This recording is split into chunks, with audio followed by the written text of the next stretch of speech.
नेताजी सुभाष चंद्र बोस का plane crash 1945। Bharat की सबसे बड़ी रहस्यमयी घटना। तारीख 18 अगस्त 1945। ये दिन भारतीय इतिहास में रहस्य से भरा हुआ है।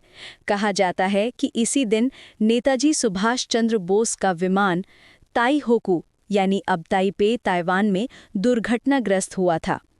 घटना का विवरण। द्वितीय विश्व युद्ध के अंतिम दिनों में नेताजी जापान के सहयोग से आज़ाद हिंद फौज के लिए समर्थन जुटा रहे थे। जापान की हार तय हो चुकी थी, इसलिए नेताजी ने जापान नियंत्रित मंचूरिया यानी अब चीन का हिस्सा जाने की योजना बनाई ताकि वहां सोवियत संघ से सहायता मांगी जा सके। उन्होंने ताइवान के ताईहोकू एयरपोर्ट से एक जापानी विमान में सफ़र शुरू किया। विमान में उनके साथ कुछ अधिकारी भी थे, जैसे जनरल शिदेई अरीसा जापानी general, lieutenant colonel Habibur Rahman Azad Hind फौज अधिकारी।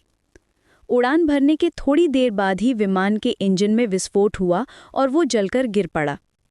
दुर्घटना के बाद की जानकारी। रिपोर्ट्स के अनुसार नेताजी को बुरी तरह जलने के बावजूद जीवित अस्पताल ले जाया गया। रात 9 बजे के करीब उनका निधन होने की बात कही गई। उनके शरीर को ताईहोकू के बौद्ध मंदिर में दाह संस्कार किया गया और अस्थियां टोक्यो के रेनकोजी मंदिर में रखी गईं। रहस्य। क्या नेताजी सच में मरे थे? इस घटना पर कभी भी पूरी तरह यकीन नहीं किया गया। कई लोगों का मानना है कि प्लेन क्रैश की कहानी बनावटी थी ताकि नेताजी सोवियत संघ या भारत में गुप्त रूप से लौट सकें।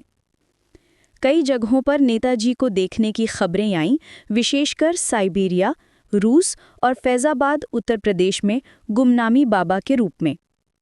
3 सरकारी जांच आयोग बने।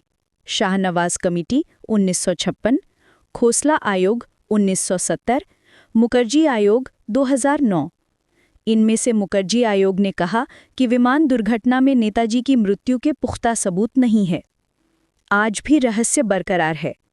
सरकारों ने कई बार नेताजी से जुड़ी फाइलें सार्वजनिक की, लेकिन स्पष्ट प्रमाण आज तक नहीं मिले। कुछ लोग मानते हैं कि नेताजी ने भारत लौटकर गुमनामी में जीवन बिताया, जबकि अन्य मानते हैं कि वो वास्तव में 1945 में ही वीर गति को प्राप्त हुए। प्रसिद्ध कथन नेताजी सुभाष चंद्र बोस, तुम मुझे खून दो, मैं तुम्हें आज़ादी दूंगा। जय हिंद।